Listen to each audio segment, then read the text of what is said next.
Yang kami hormati segenap para bapak, para ibu yang dirahmati Allah Subhanahu wa taala. Al-Huswa Dzikri Ketua DKM Musalla Nurul Iman Ustaz Nur Jamil, dan juga yang kami hormati Ketua RT kita yang dirahmati Allah Subhanahu wa taala.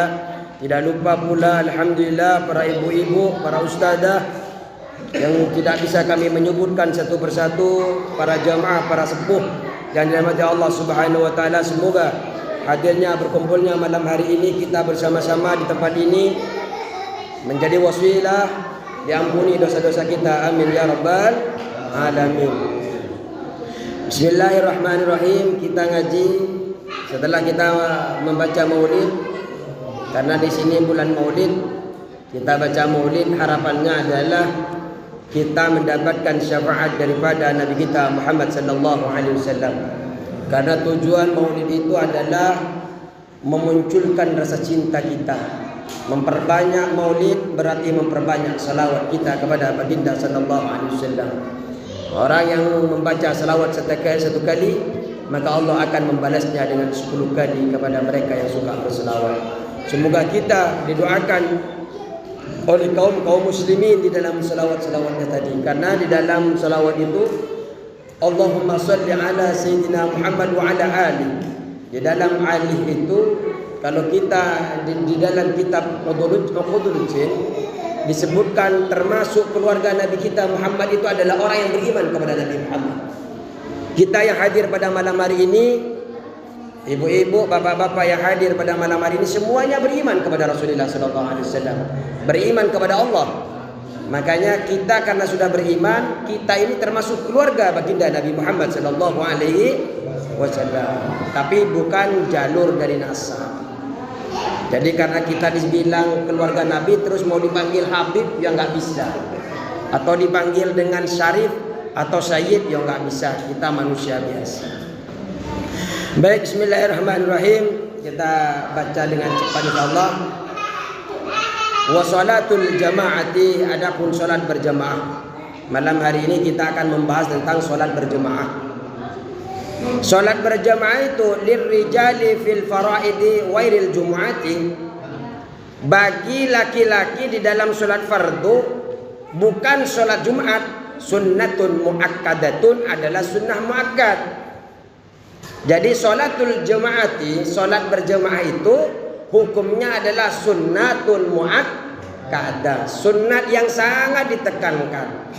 Tapi yang sunnah muakkad itu kalau salat fardu. Kalau salat Jumat wajib, Pak. Salat Jumat wajib, bukan sunnah. Tapi kalau berjamaah sunnah muakkad, sunnah yang sangat ditekankan sekali. Indal musannifi war rafi'i, yang mengatakan sunnah muakkad itu menurut pengarang kitab ini dan Imam Rafi'i. Akan tetapi yang lebih sahih menurut Imam Nawawi bahwa sholat berjamaah itu adalah fardu kifayah. Bagaimana fardu kifayah? Yang penting ada yang mewakili bapak-bapak ini. Seumpamanya di sini ada 80 muslim. Kira-kira seumpamanya berapa? Kira-kira 50. Terus warga di sekitar yang dekat dengan sini 20 seumpamanya. Diwakili panjenengan ini, tidak berdosa mereka. Kenapa? Karena disebut dengan fardu kifayah. Nah, jenengan luar biasa membantu mereka agar tidak mendapatkan dosa. Allahumma shalli ala Muhammad. Tapi kalau di sini ada musholla, tidak ada yang sholat berjamaah, dosa semuanya. Kenapa? Karena fardu kifayah. Fardu kifayah itu kalau ada yang mewakili, lepas mereka. Tapi kalau semuanya sepakat tidak mau sholat berjamaah, habislah panjenengan. Habisnya bagaimana? Di akhirat dibakar, disiksa oleh Allah Subhanahu wa taala karena tidak menunaikan fardunya. Terus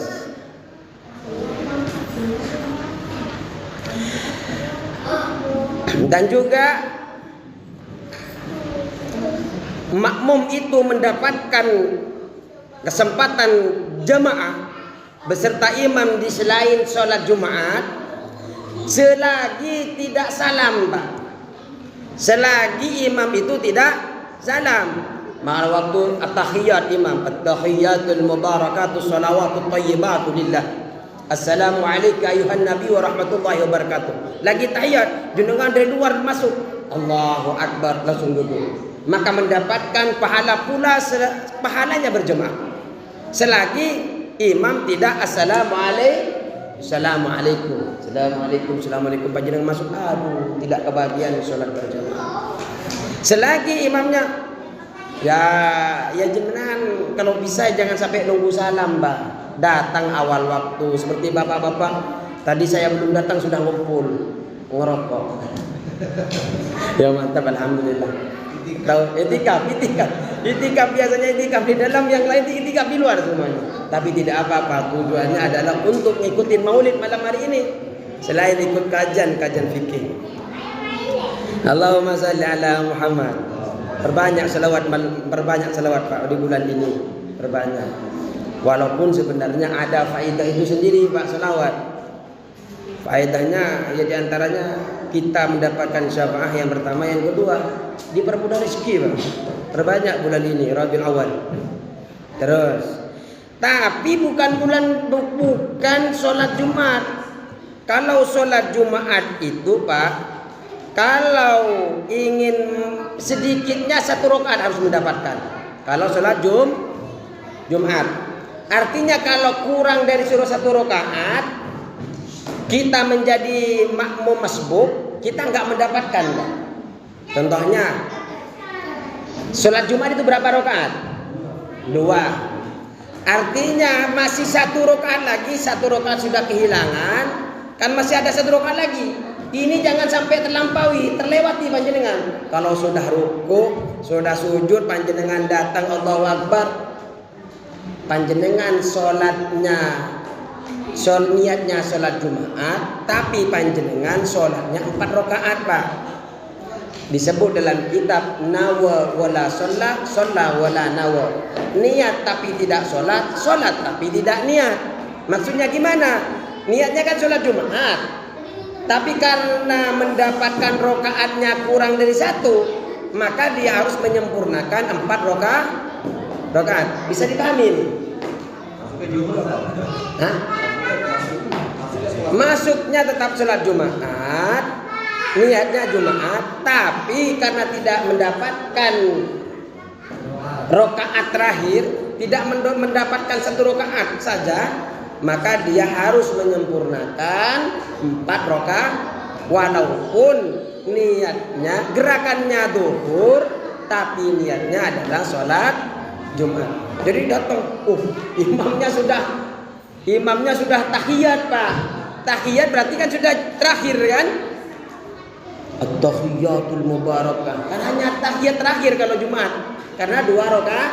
Nah, ketika tahiyat jenengan baru ambil wudu, panjenengan Allahu Akbar niat sholat Jumat, kemudian duduk. Ketika duduk, assalamualaikum kan imam? Assalamualaikum, gak mungkin nunggu jenengan. Jenengan itu duduk, imam assalamualaikum, panjenengan naik kembali, lengkapi 4 rakaat. Bisa dipahami? Baik. Wa 'alal ma'mumi ayyan wal itimama. Wajib hukumnya bagi makmum itu mengucapkan niat. Bagi makmum wajib mengucapkan niat bermakmum. Wa 'alal ma'mumi, dan wajib atas makmum ayyan wiya berniat siapa makmum al-i'timamah untuk menjadi imam, terhadap menjadi imam. Makmum itu wajib Pak. Makmum itu wajib agar mendapatkan pahala berjamaah, wajib panjenengan mengucapkan niat bermakmum. Akan tetapi tidak diwajibkan menentukan nama daripada imamnya. Contohnya, saya niat sholat duhur atau sholat isya 4 rakaat fardhon berimam kepada Ustaz Nur Jamil, enggak perlu. nggak perlu ditentukan niatnya kepada ustadz tadi yang jadi imam. Kenapa? Karena kalau sampai salah bukan Ustadz Nur Jamil yang imami, tidak sah. Tapi kalau seumpamanya dia berniat, saya niat sholat isya kepada fardu kepada Ustadz Nur Jamil yang di depan saya ini, maka karena ada di depan saya ini, ada bahasa ininya, walaupun ternyata Pak Komar yang imami, sah. Kenapa? Karena ada kata hadza, ada kata ini, ada petunjuk isyarat, sah. Lagian tidak perlu Pak sampai saya bersolat makmum ke depan saya kepada Ustadz sekian, Ustadz namanya iya, namanya siapa gitu, enggak usah. Langsung saja niat sholat menjadi makmum. Wajib hukumnya bagi makmum.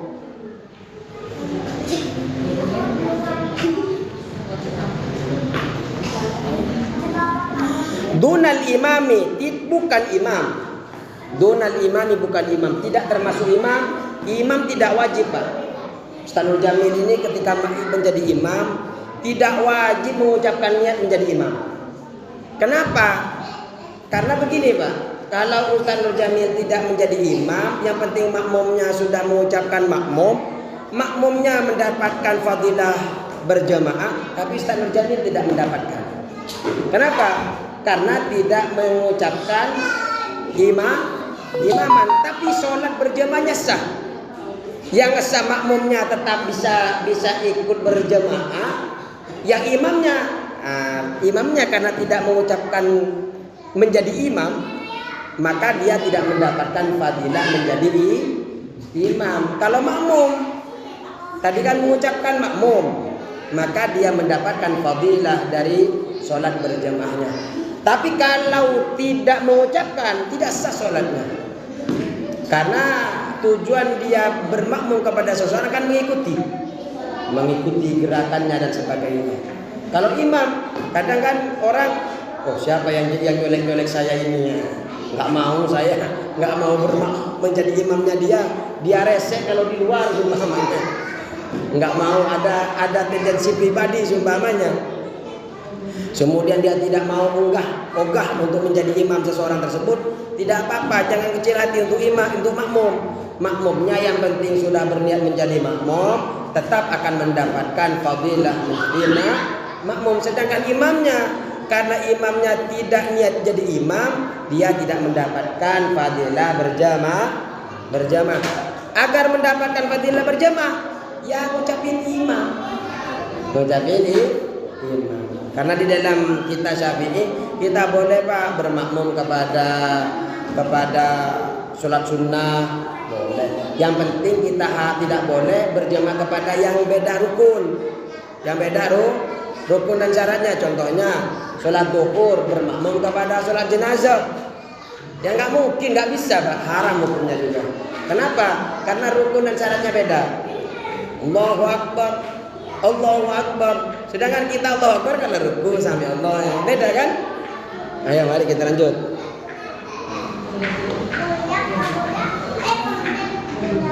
Wa yajusu ayat tammah, dan boleh ikut al-hurru bil abdi, al-hurru orang yang merdeka, bil abdi kepada hamba saya, kepada budak. Wal balighu bil marahiki, dan yang baligh bil marahiki kepada anak yang hampir baligh. Hukumnya boleh bermakmum, ikut orang yang merdeka bermakmum kepada yang budak, boleh.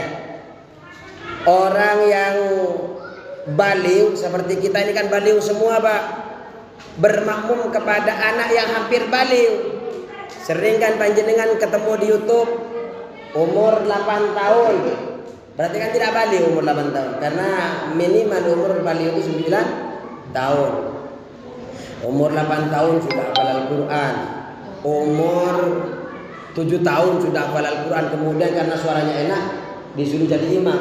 Kita sah hukum sholatnya ketika bermakmum kepada anak yang hampir baligh.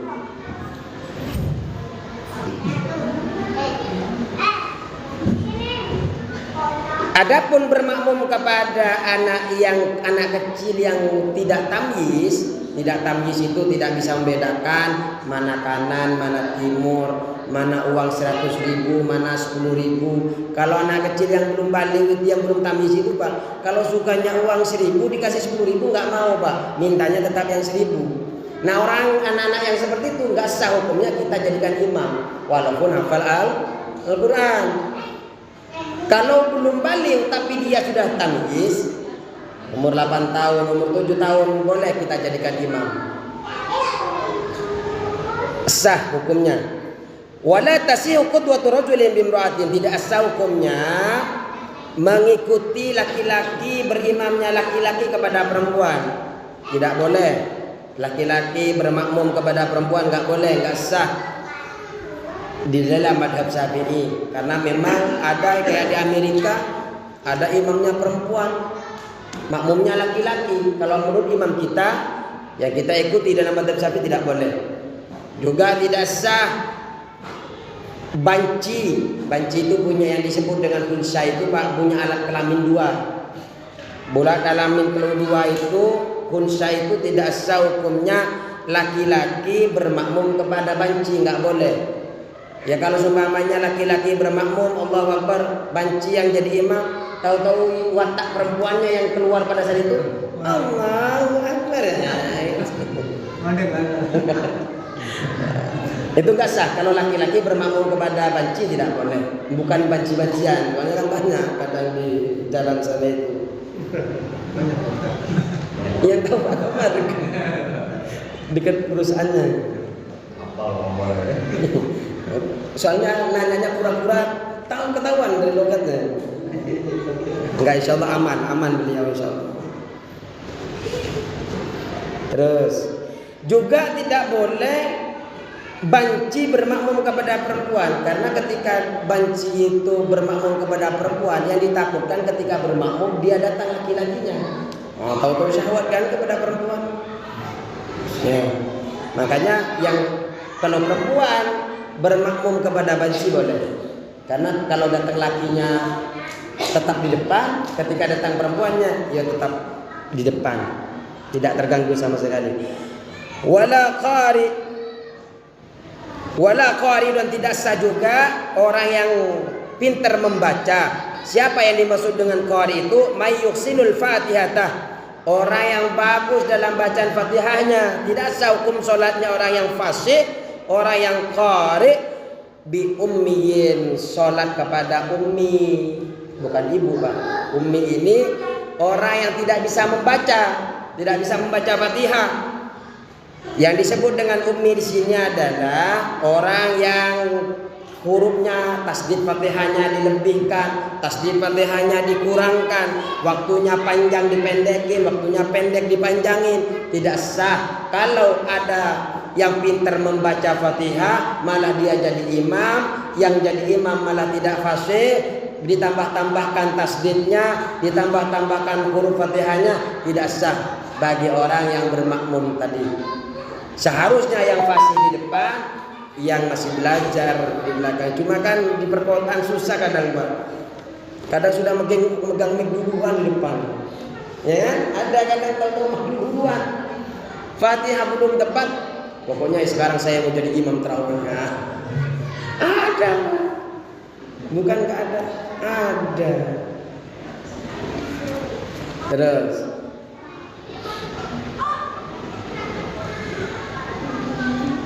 wa ayyu mautin shalla fil masjid, dan di tempat mana saja imam sholat di dalam masjid, bisolatil imam fihi, dengan sholatnya imam fihi di dalam masjid, wa huwa adapun ya makmum alimun bi sholati, tahu terhadap sholatnya imam. Jadi ketika imam sholat, makmum sholat beserta imam di masjid, makmum itu harus tahu tentang sholatnya imam. Imamnya lagi ruku tahu, imamnya lagi sujud tahu. Jangan sampai nggak tahu. Minimal tahu kepada yang menyampaikan. Biasanya kalau di Mekah itu Allahu Akbar, Allahu Akbar, ya kan? Ya tahu.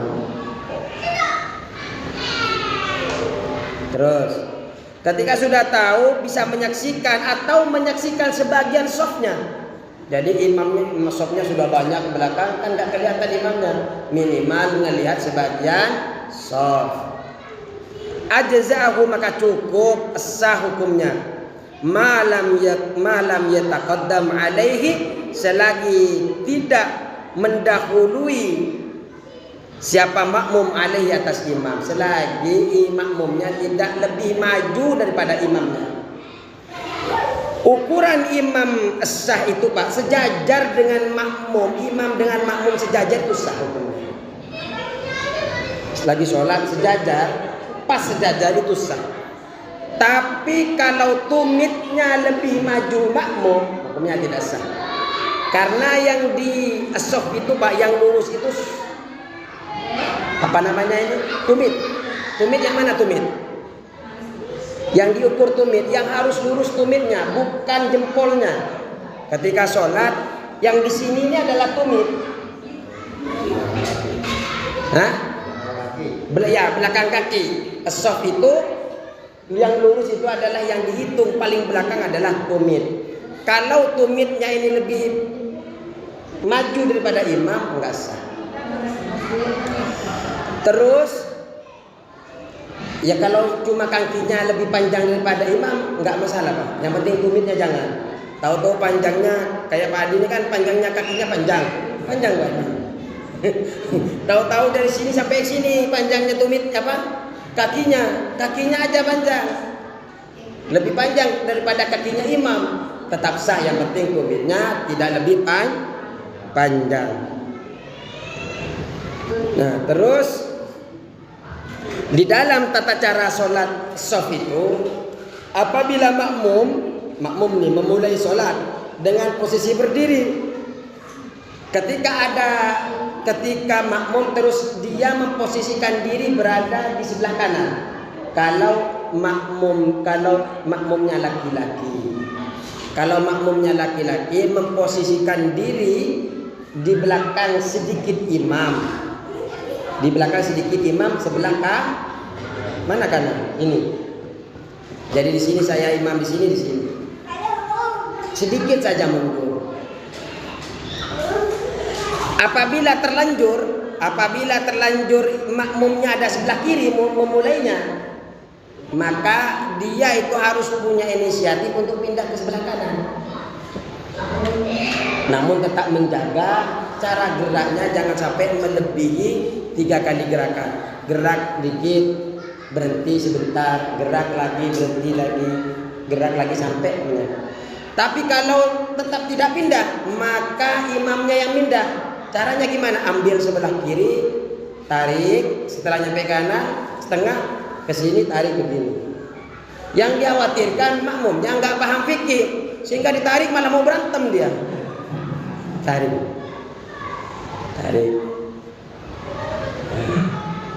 Tetap jaga jangan sampai melebihi 3 gerakan. Artinya setiap gerakan itu berhenti selama seperti membaca surah Al-Ikhlas, berhenti pelan-pelan. Kalau di dalam fikih Syafi'i. Terus karena ini perlu saya jelaskan tentang posisi-posisinya ini agar mendapatkan kesunahannya. Apabila sholat berjamaah sudah berlangsung dengan imam makmum sudah tersusun bersama, berarti kan sebelah kanan sudah ada makmum. Kemudian datang imam, datang lagi makmum kedua. Kemudian ada di sebelah kiri. Nah, di sebelah kiri. Satunya ada di sebelah kanan, satunya ada di sebelah kiri. Setelah itu dia takbiratul ihram. Yang sebelah kiri takbiratul, tandanya kalau takbiratul ihram ini sudah memulai melaksanakan sholat. Ketika sudah melaksanakan takbiratul ihram, maka imam ini maju ke depan. Kemudian setelah maju ke depan, makmumnya ini merapatkan. Coba Padi jadi imam Padi, Pak Komar jadi makmum. Pak Komar berdua sama Pak Teddy lah berdua. Pak Teddy berdua sama Pak Adi jadi imam. Pak Teddy di sebelah sini dulu. Pak Adi sini. Di sebelah kanan. Maju depan Pak Teddy. Nah. Terus sudah sholat. Sudah Fatihah, datang Pak Komar.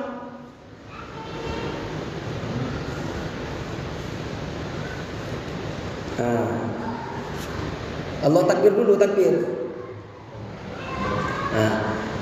Kalau memungkinkan di depan luas, maka makmum maju ke depan.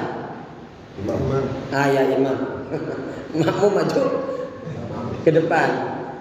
Setelah maju ke depan, kalau sudah kesyukuran untuk sujud cukup, dua-duanya pindah.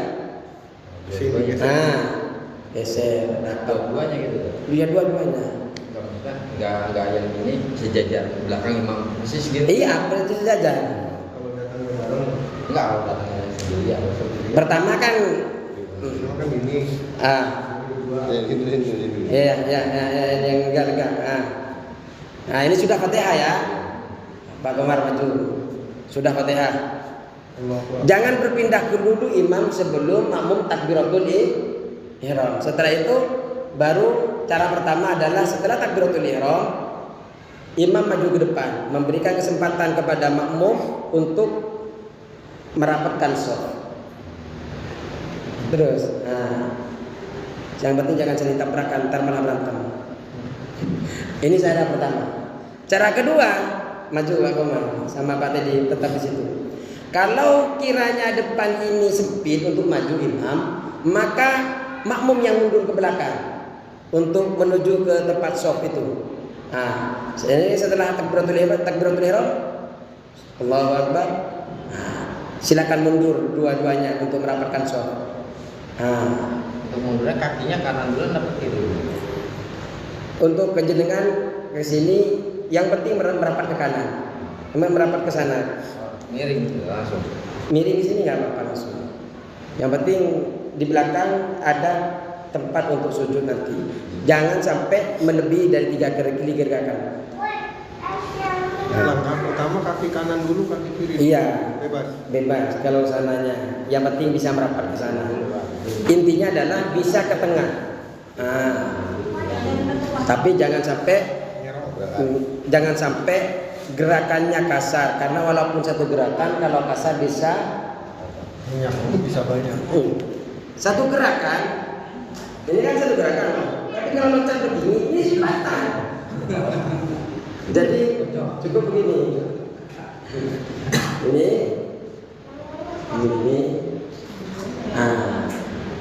Kalau masih kurang,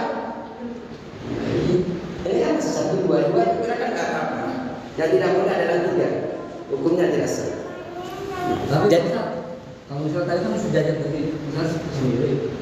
Biasanya kan ada yang Ditebak ya? tepok gitu gimana? Yang makmum kedua. Iya. Makmum pertama. Tapi kalau tadi kan Pak Komar sudah berdua. Sendiri. Enggak, nanti maksudnya. Oh. Nah, terus saya maju kan, tepok dulu gitu apa? itu mau menandakan mau jadi makmum itu. Nanti kita akan bahas itu insyaallah. Jadi ini adalah tadi cara yang pertama. Cara pertama makmum maju ke depan kalau ada ruang kosong, atau makmum mundur. Kalau seumpamanya depan kosong, belakang kosong, maka makmum yang mundur. Kenapa? Karena imam biar tidak pindah-pindah, karena kita mengikuti imam. Nanti kita akan bahas itu insyaallah di sini. Terus apabila terdapat jemaah satu makmum dan satu imam, karena nggak mungkin 2 imam. Yang ada 2 berapa? 2 sampai 3, 4. Jangan. Jika mampu. Jika ini parah di sebelah kiri, pikirannya kemana-mana. Jadi ketika imam 1, makmumnya 1, kemudian yang datang anak kecil, maka ketika anak kecil datang tidak perlu merubah shaf ketika memang Memang anak kecil itu bisa sujud di belakang imam. Jadi anak kecilnya di tengah, yang di kanan adalah yang besar, di sebelah kiri yang besar. Ini bisa dipahami, nggak usah dipraktek kalau ini.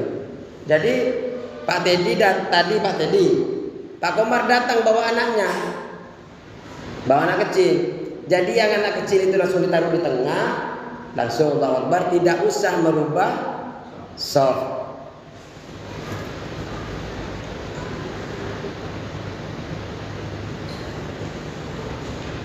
Terus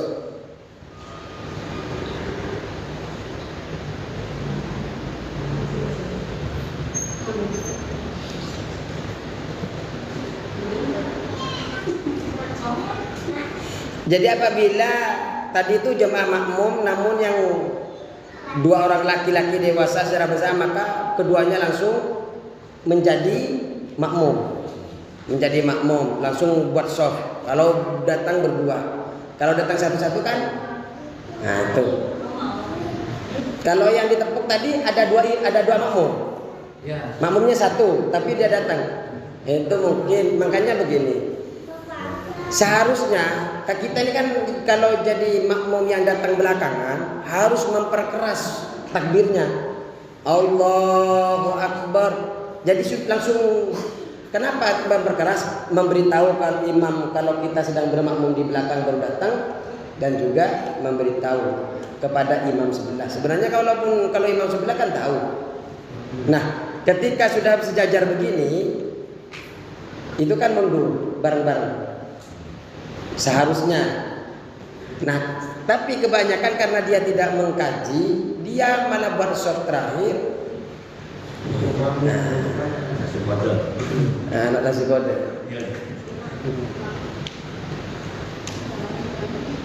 Nah, kalau tadi satu makmum, terus dua datang orang laki-laki secara bersamaan, maka kedua calon makmum ini langsung berada di shaf kedua. Coba Pak Adi lagi, Pak Teddy lagi tempatnya. Sekarang ya Pak Komar sama Pak Leman datang. Datang berdua janjian mancing. Jangan di situ, dari sana. Namanya nggak berdua kalau di sana. Besti dari belakang. Ketika ini berdua sama-sama dewasa datang, maka langsung buat shaf di belakang. Kemudian Pak Teddy mundur ke belakang. Setelah ini takbiratul ihram. Seharusnya tidak boleh begini. Enggak, seharusnya cukup dengan takbiratul ihram sudah paham kalau ada Kalau dia tidak dengar, maksudnya takut telinganya kesumpet apa, baru kasih tahu kalau di belakang ada makmum. Seharusnya yang ngasih tahu itu terhadap takbiratul ihram tadi itu. Allahu Akbar. Wih, ada makmum di belakang. Tinggal nunggu. Iya, agar imamnya nunggu, maksudnya enggak cepat sujud agar ini menyesuaikan shafnya. Soal kebiasaan di masjid kan gini kan. Dan mundur ya. Biasanya juga imam ditepok begitu kan. Ditepok Kalau lagi sendirian gitu kan. Imam sendiri kan. Oh, kalau lagi sendirian imamnya kan mau ngasih tahu kalau mau bermakmum.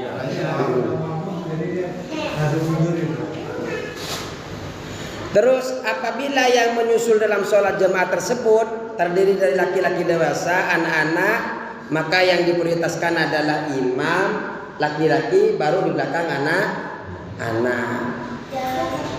Apabila yang jamaahnya banyak ada perempuan, maka perempuan di belakang laki-laki. Kalau lebih kompleks lagi, ada banci, ada anak-anak, ada siapa lagi? Ada laki-laki besar, ada anak-anak, ada banci, ada perempuan. Maka susunannya adalah laki-laki depan belakang imam, Terus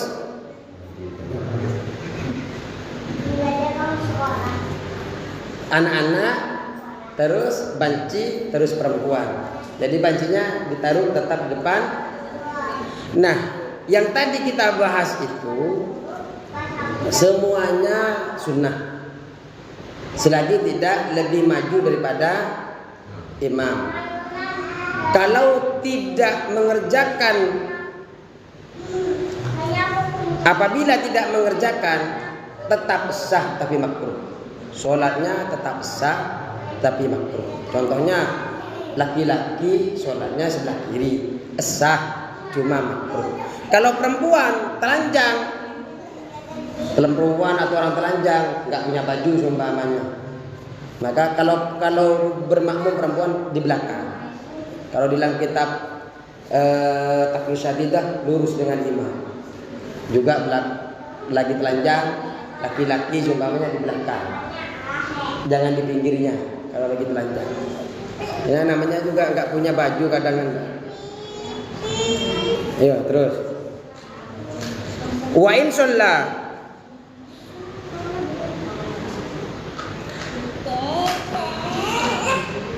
shalla fil masjid wal ma'mum kharij al masjid. Wa in shalla, dan ketika imam sholat fil masjid, di dalam masjid, wal ma'mum kharij al masjid, dan makmumnya di luar masjid. Imamnya di masjid, makmumnya di luar masjid. Qariban minhu, dekat daripada imam. Kalau dekat daripada imam, maka kalau jarak dari imam kepada makmum itu harus 300 dhira'. Maksimal itu sekitar 150 meter. Kalau lebih dari 150 meter tidak sah. Berarti itu dihitung bukan dari akhir shaf, dihitung dari akhir masjid. Sumbangnya ini musola, dari musola ini dari temboknya ke sana 150. Tapi kalau di dalam masjid, jarak dari imam ke makmum itu tidak terbatas kalau sama-sama di dalam masjid. Tapi kalau di luar masjid, maka antara imam dan makmum ini harus sekitar 144 sampai 150 meter.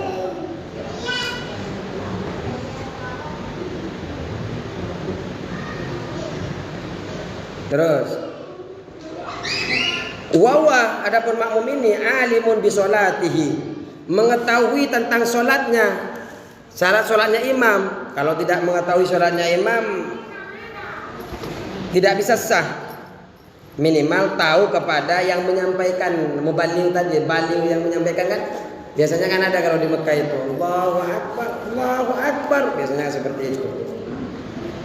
Terus wala haila hunaka, dan tidak ada penghalang antara imam dan makmum, itu tidak ada penghalang.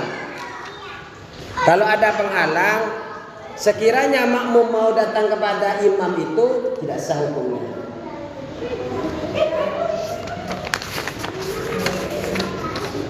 Contoh seumpamanya ini tembok, imamnya di depan, makmumnya di luar, kesulitan masuk ke dalam, tidak sah sholatnya. Sholat berjamaahnya tidak sah.